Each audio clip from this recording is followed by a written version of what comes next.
O vento frio corta o porto de Copenhague como uma lâmina invisível. Homens de uniformes escuros caminham com passos firmes pelo convés reluzente da maior embarcação já construída pela Dinamarca. O majestoso København. É dezembro de 1928 e o colosso de 5 mastros brilha sob um céu pálido, prestes a partir para mais uma travessia que, à primeira vista, parecia apenas mais uma entre tantas. Mas o que ninguém sabia naquele dia era que o København jamais voltaria a ser visto novamente.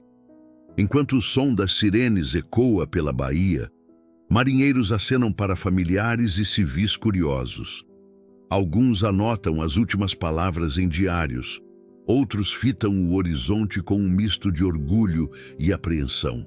O navio carrega 59 jovens cadetes e uma tripulação veterana. Todos acreditam estar embarcando em uma missão de aprendizado e glória. Nenhum deles suspeita que está prestes a fazer parte de um dos maiores mistérios marítimos do século XX. As velas se erguem. O casco corta as águas escuras, desaparecendo lentamente no nevoeiro. A tripulação celebra a partida, sem imaginar que aquele adeus seria definitivo. Dias depois, o København envia seu último sinal de rádio. Uma simples mensagem de rotina, sem qualquer indício de problema. E então, o silêncio absoluto. Nenhum pedido de socorro, nenhum sinal de falha, nenhum vestígio. Apenas o vazio gelado do Atlântico Sul, vasto e impenetrável. O desaparecimento do København abalou não só a Dinamarca, mas também a comunidade marítima mundial. Como um navio de mais de 4.000 toneladas, equipado com tecnologia avançada para sua época, simplesmente se apagou da face da terra. O que realmente aconteceu naquela rota entre Buenos Aires e a cidade do Cabo? O mar, com toda sua grandiosidade, parece ter engolido não apenas o navio, mas todas as respostas. Anos se passaram e a busca por explicações transformou-se em obsessão. Relatórios navais, teorias climáticas, rumores sobre colisões com icebergs e até histórias de aparições em alto mar surgiram, cada uma mais intrigante que a anterior. Mas nenhuma delas foi capaz de preencher o vazio deixado pelo sumiço do colosso dinamarquês. O København se tornou um fantasma, não só do oceano, mas da própria história. E é aqui que começa a verdadeira investigação. Porque por trás das versões oficiais e dos relatórios esquecidos em arquivos marítimos, existem detalhes que nunca foram completamente explicados. Pequenas peças que, quando reunidas, formam uma narrativa muito mais complexa e muito mais assustadora do que qualquer hipótese aceita. Hoje, mergulharemos fundo nesse enigma, revisitaremos cada pista, cada mensagem perdida no tempo e cada teoria que tentou explicar o impossível. A cada novo capítulo, uma nova pergunta. O que realmente aconteceu com o København? Talvez a resposta esteja no fundo do mar, ou talvez esteja mais próxima do que imaginamos. O céu sobre o porto de Copenhague amanhecia encoberto por nuvens pesadas. O vento soprava com força, fazendo as bandeiras da marinha dinamarquesa estalarem como chicotes. No meio da neblina, o København emergia imponente, um gigante de madeira e aço pronto para cruzar os mares mais traiçoeiros do planeta. A tripulação trabalhava em silêncio, ajustando cordas, verificando velas e reforçando o convés. Havia algo solene naquele momento. Algo que ninguém conseguia explicar. Parecia que o navio inteiro respirava, como se tivesse consciência do destino que o aguardava. O comandante Hans Andersen, um homem respeitado e experiente, caminhava entre os cadetes. Sua voz firme e calma ecoava com autoridade. Ele sabia que o København não era apenas uma embarcação, era um símbolo nacional. Um colosso que representava o orgulho da Dinamarca, a força da sua marinha e o futuro de uma geração de marinheiros. Cada jovem a bordo carregava o peso dessa responsabilidade, e enquanto os sinos tocavam, o cheiro salgado do mar misturava-se com o da tinta fresca, criando uma atmosfera de expectativa e grandeza. Os moradores se reuniam nas docas para assistir à partida. Alguns tiravam os chapéus em reverência, outros apenas observavam em silêncio, fascinados. A cena parecia saída de uma pintura. O navio colossal sendo lentamente puxado por rebocadores, as velas ganhando forma ao vento, o rugido das ondas batendo contra o casco. Era um espetáculo de poder e tradição, mas entre a multidão havia quem sentisse um arrepio. Testemunhas depois contariam que o ar parecia pesado demais naquela manhã, que o nevoeiro se movia de maneira estranha, cercando o navio como se o engolisse aos poucos. Um dos cadetes teria escrito em seu diário uma frase que décadas mais tarde se tornaria quase profética: "Sinto que o mar nos observa hoje." O Guggenheim partiu rumo à América do Sul, com destino final à Cidade do Cabo, carregando mantimentos, cartas e sonhos. O cronômetro marcava o início de uma travessia aparentemente rotineira. Os rádios funcionavam perfeitamente, os equipamentos estavam em ordem e o clima, embora severo, não indicava perigo imediato. Tudo parecia sob controle, mas o oceano não dá sinais antes de mudar seu humor. E naquela jornada, algo começaria a acontecer muito antes que qualquer um pudesse perceber. Pequenas falhas, ruídos estranhos, bússolas instáveis. Detalhes que, à época, pareceram insignificantes, mas que hoje soam como ecos de um destino inevitável. O gigante dinamarquês navegava majestoso, cortando as ondas com precisão, mas sob aquela superfície de disciplina e bravura, escondia-se o início de um silêncio que jamais seria rompido. O Köbenhavn não era um simples navio, era uma fortaleza flutuante, o orgulho máximo da engenharia naval dinamarquesa. Construído em 1921, na renomada estaleiro Burmeister & Wain, ele media mais de 130 metros de comprimento e ostentava 5 mastros que se erguiam como torres contra o céu. Era o maior veleiro de treinamento do mundo, um monumento vivo à tradição marítima de um país que via o mar como sua herança e seu destino. Cada detalhe da embarcação refletia a grandiosidade de sua missão. As velas, de linho espesso, podiam capturar até o menor sopro de vento e transformá-lo em força bruta. O convés era uma sinfonia de cordas, polias e madeira polida, onde o som dos passos ecoava como o ritmo do próprio oceano. Dentro, os alojamentos eram austeros, mas meticulosamente organizados. Era ali que os jovens cadetes aprendiam a disciplina, a hierarquia e o peso de servir sob o comando do mar. Antes de continuar, uma coisa é certa: há mistérios que o mundo tenta enterrar, mas que sempre voltam à tona. Se você quer continuar explorando histórias reais, sombrias e inexplicáveis como esta, inscreva-se agora no canal e ative o sininho. Assim, você nunca perderá o próximo mergulho em casos que o tempo tentou apagar, mas que o mar insiste em revelar. O oceano está cheio de segredos, e aqui nós os trazemos de volta à superfície. Para a Dinamarca, o Köbenhavn era mais do que uma embarcação de treinamento.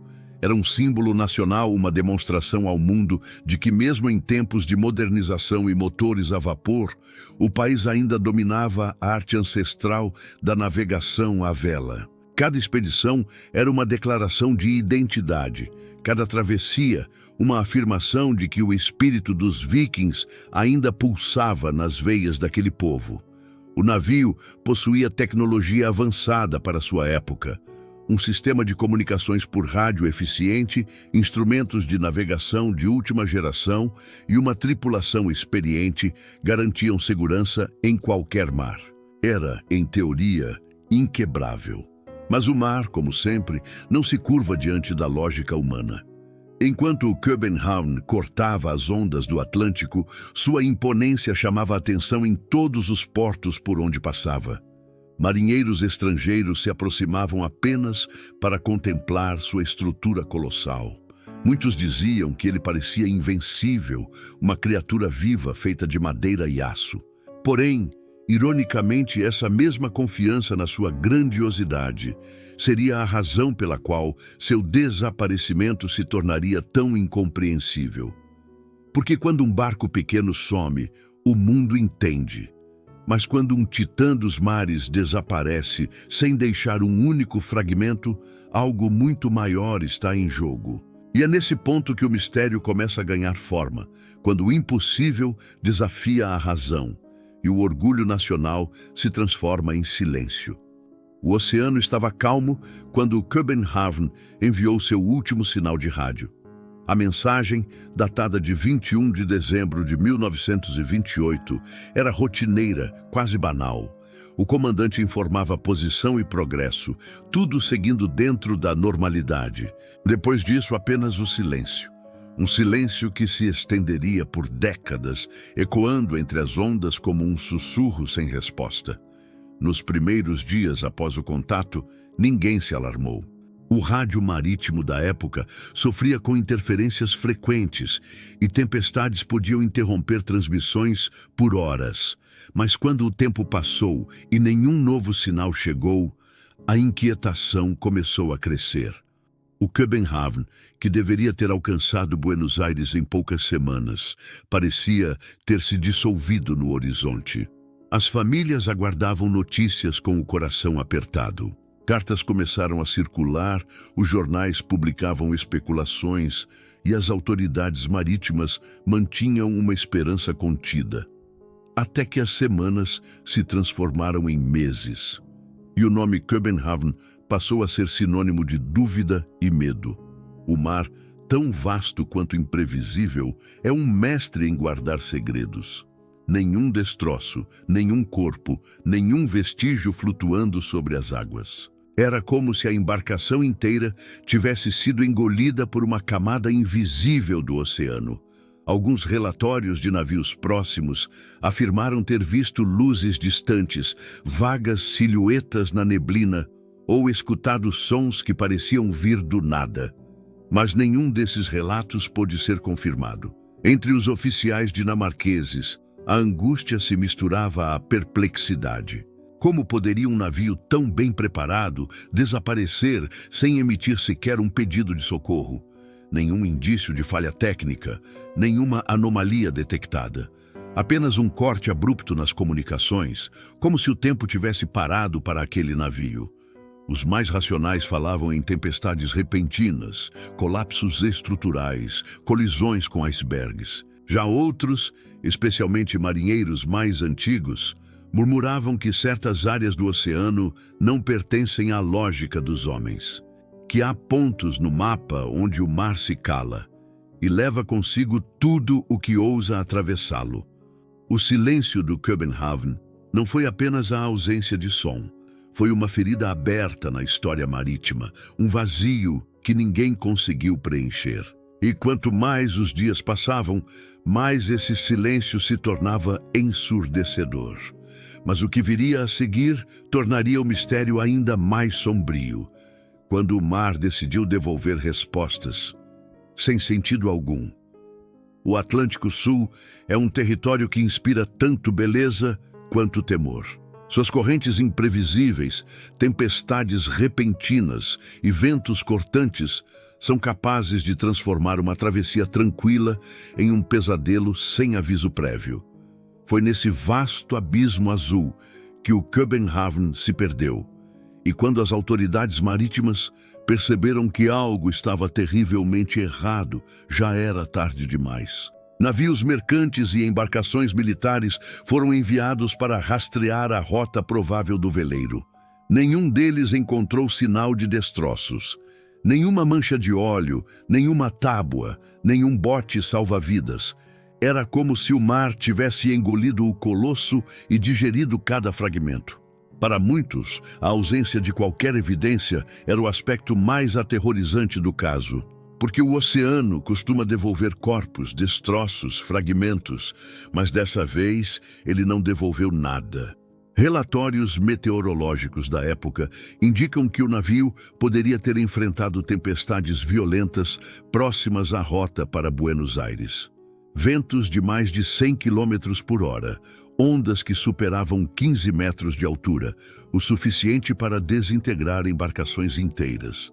Mas os registros também mostravam que outras naus próximas conseguiram sobreviver. Por que o Köbenhavn, tão robusto, não teria resistido?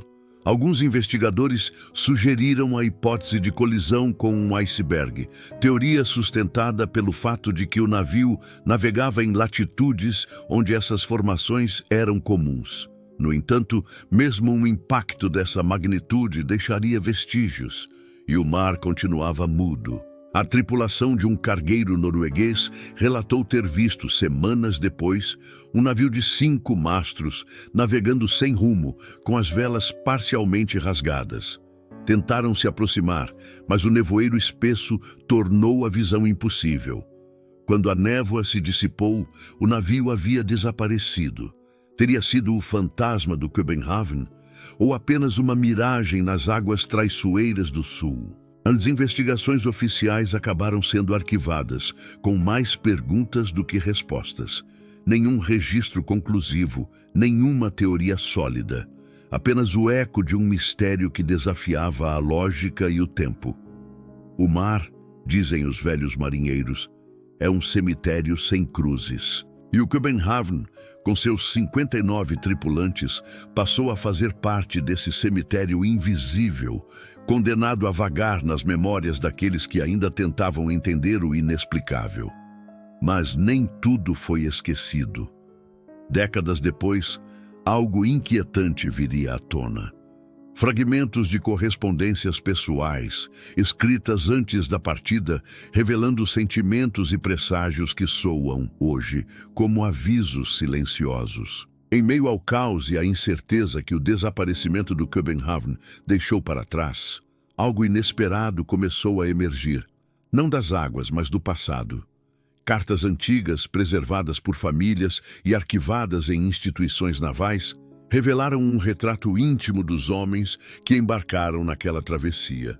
Escritas à tinta, em caligrafia cuidadosa, eram mensagens de esperança, de saudade e, curiosamente, de uma inquietação quase profética. Uma das cartas mais conhecidas foi escrita por Erik Madsen, um cadete de apenas 19 anos. Em suas palavras, o entusiasmo da viagem dividia espaço com uma estranha sensação de apreensão. O navio é grandioso e o capitão diz que estamos prontos para tudo. Mas o mar tem um silêncio diferente por aqui. Às vezes sinto que ele nos observa. Essa frase, lida décadas depois, tornou-se um símbolo do mistério que cercou o destino do Köbenhavn. Outras cartas descreviam dias tranquilos, o companheirismo a bordo, a rotina disciplinada.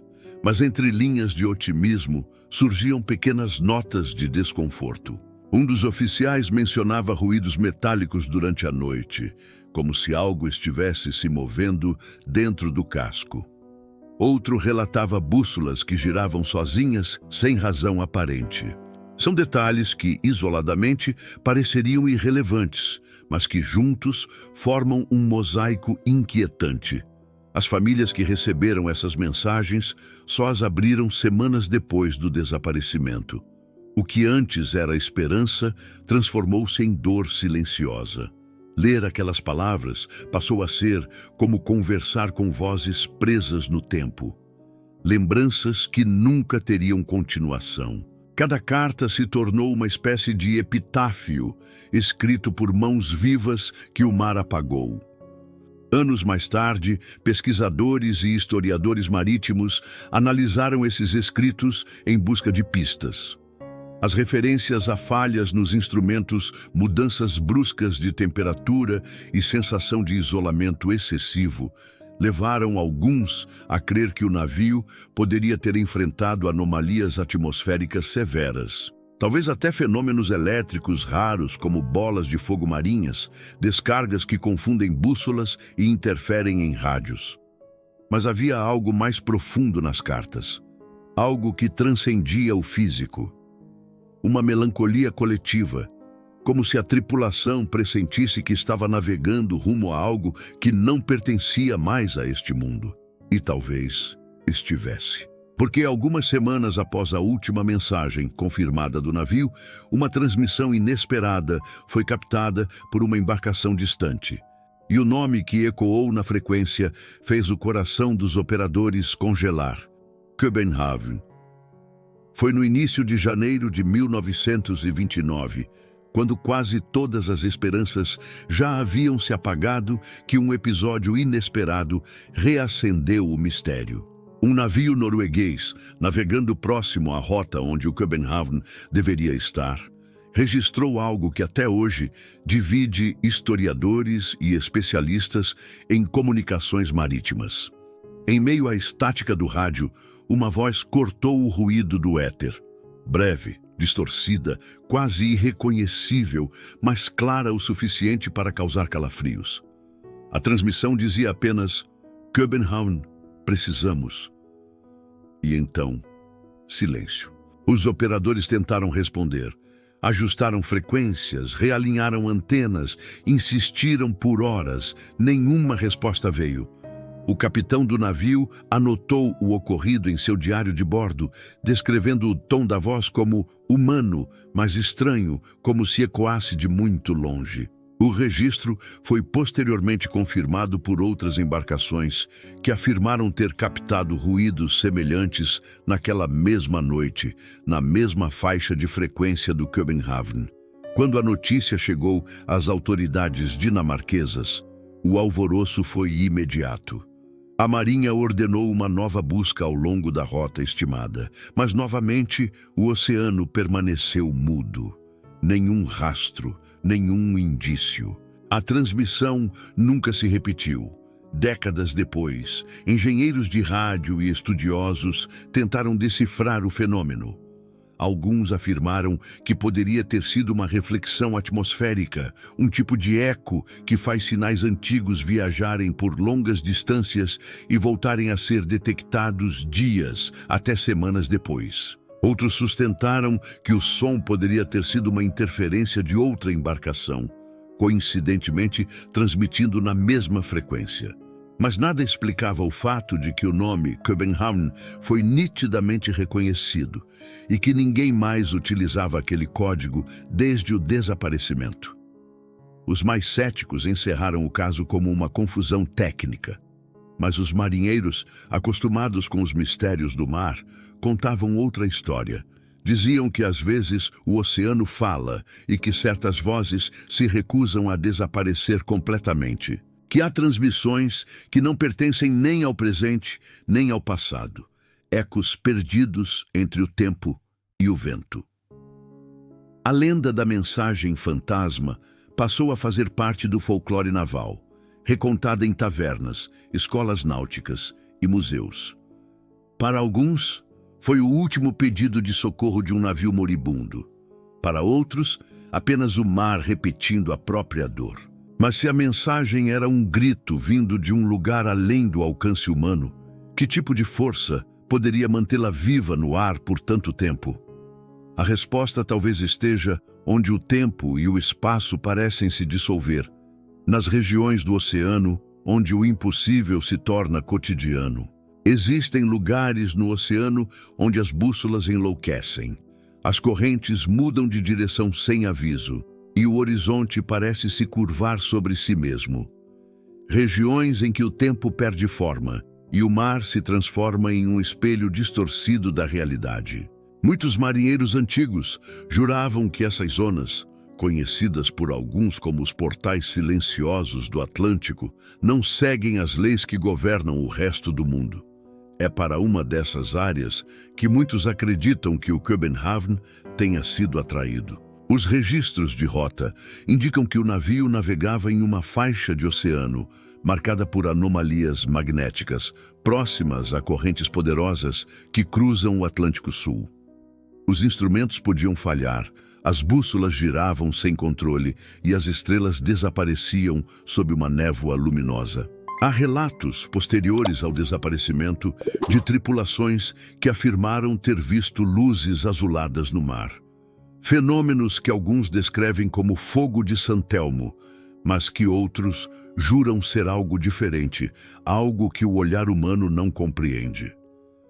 Pesquisadores modernos analisaram hipóteses mais ousadas. Alguns sugerem que o Köbenhavn pode ter sido vítima de uma anomalia temporal atmosférica, uma espécie de colapso eletromagnético que teria desorientado completamente os navegadores, desviando o navio para uma região não registrada nos mapas. Outros mencionam ondas solitárias, muralhas líquidas que surgem do nada e atingem alturas de mais de 20 metros, capazes de afundar até os navios mais robustos sem deixar destroços. Mas há quem veja o desaparecimento sob um prisma diferente. Não como um acidente físico, mas como uma ruptura entre dimensões. Uma lenda antiga de marinheiros dinamarqueses fala de mares que respiram, lugares onde o tempo se dobra e o passado e o presente coexistem. Teorias, rumores e superstições à parte, o que impressiona é como todos os relatos parecem apontar para a mesma sensação: a de que o navio foi absorvido por algo maior, algo que escapa à compreensão humana. E se isso for verdade, o Köbenhavn não se perdeu. Ele apenas permanece preso entre o tempo e o mar, navegando eternamente em uma fronteira invisível, onde o vento não sopra e as ondas não morrem. Alguns dizem que, em certas noites de tempestade, quando o vento sopra do sul e o rádio capta ruídos sem origem, é possível ouvir o som de velas sendo içadas e o eco distante de uma voz em dinamarquês. Como se o Köbenhavn ainda estivesse tentando encontrar o caminho de volta. Mas o mistério não para aí. Anos depois, um conjunto de documentos esquecidos viria à tona, revelando uma teoria que poucos tiveram coragem de considerar. Uma que pode mudar tudo o que acreditamos saber sobre o caso. Décadas após o desaparecimento do Köbenhavn, quando o caso já havia sido praticamente sepultado pelos arquivos navais, uma descoberta inesperada trouxe o mistério de volta à superfície.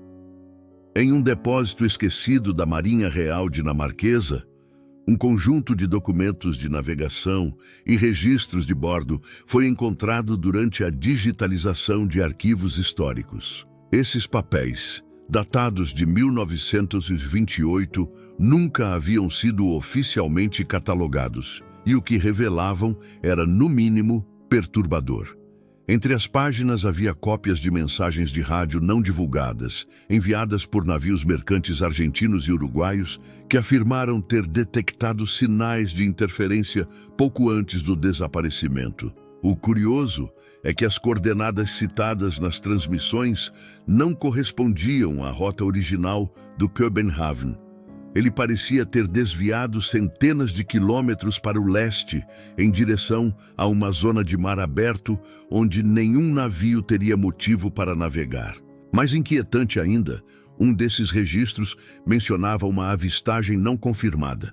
Um veleiro de 5 mastros com bandeira indistinta, navegando sob forte neblina e sem responder a sinais visuais. O relato foi arquivado como não verificado, mas a descrição batia exatamente com o perfil do Köbenhavn. Historiadores que analisaram os documentos levantaram uma hipótese ousada e até hoje pouco explorada. Segundo essa teoria, o desvio não teria sido acidental. O comandante Hans Andersen poderia ter recebido ordens confidenciais para conduzir o navio em uma missão experimental de navegação em longas distâncias sem apoio terrestre. Uma manobra que testaria novas tecnologias de comunicação. Se isso for verdade, o Köbenhavn jamais esteve perdido. Ele simplesmente seguia um rumo secreto, oculto até mesmo de seus registros oficiais. Mas a teoria vai além. Alguns especialistas acreditam que o navio pode ter sido vítima de um erro de cálculo de longitude, algo sutil, porém fatal. Um pequeno desvio inicial, imperceptível aos navegadores da época, teria se ampliado a cada dia, levando o Köbenhavn a uma região conhecida por suas anomalias eletromagnéticas e fortes redemoinhos oceânicos. Há, entretanto, um último detalhe nos documentos que intriga até hoje: um carimbo vermelho parcialmente ilegível em uma das folhas, com a palavra Klassifikeret, classificado. Isso indica que parte das informações sobre o caso foi deliberadamente suprimida das investigações públicas. O motivo nunca foi revelado. Talvez o desaparecimento do Köbenhavn não tenha sido apenas um acidente. Talvez tenha sido o resultado de um segredo guardado sob as ondas, um experimento que fugiu ao controle, ou algo que jamais deveria ter sido tocado. E mesmo que as décadas tenham passado, o mistério ainda respira, porque há histórias que não morrem, apenas se escondem. E no fundo do mar, o silêncio ainda guarda ecos do que foi esquecido. O desaparecimento do Köbenhavn não deixou apenas perguntas. Deixou também uma sombra permanente sobre a história marítima e sobre o próprio espírito humano. Mesmo sem destroços, sem testemunhas e sem respostas, o caso continua a ecoar entre marinheiros, historiadores e curiosos como um lembrete perturbador. O mar nunca esquece, apenas escolhe o que revelar. Para a Dinamarca, o navio era mais que uma embarcação. Era um símbolo de orgulho nacional, a representação máxima da capacidade naval de um país pequeno, mas com um passado de grandes navegadores. Quando o Köbenhavn sumiu, a ferida foi profunda e, de certa forma, jamais cicatrizou. Até hoje, os registros oficiais da Marinha mantêm o caso aberto, sem encerramento conclusivo. Mas o verdadeiro legado do Köbenhavn talvez não esteja nos arquivos, e sim nas mentes daqueles que tentam compreendê-lo. O mistério reacende algo primordial: o fascínio humano pelo desconhecido. É como se cada onda que toca o casco de um navio lembrasse que o oceano é uma fronteira viva, cheia de histórias que desafiam a lógica e o tempo. Entre os estudiosos do caso, uma frase se repete e define bem o que o desaparecimento deixou para trás. Alguns navios afundam, outros simplesmente deixam de existir. Essa ideia, sombria e quase poética, tornou-se símbolo de tudo o que ainda não conseguimos entender sobre o mar e seus segredos. Há quem diga que o Köbenhavn repousa intacto no fundo do Atlântico, preservado pelo frio e pela escuridão. Outros acreditam que ele foi engolido por algo além da explicação natural. Um vórtice, uma falha temporal, talvez até uma fronteira entre mundos. O certo é que, enquanto houver perguntas, o navio continuará navegando nas mentes de quem ousa investigar. Porque o verdadeiro naufrágio não é o do casco que se parte, é o da verdade que se perde. E enquanto a história do Köbenhavn continuar sem respostas, ele nunca terá desaparecido de fato. Ele permanece aqui, entre nós, flutuando nas correntes invisíveis da memória e do mistério. O Köbenhavn desapareceu, mas seu mistério continua navegando, e talvez agora dentro de você. Se essa história despertou sua curiosidade e você quer descobrir outros casos reais que desafiam a lógica, inscreva-se no canal e junte-se à nossa tripulação de exploradores do desconhecido. A cada vídeo, uma nova verdade submersa. A cada história, um novo segredo do mar. O próximo mistério já está à deriva e pode ser ainda mais perturbador.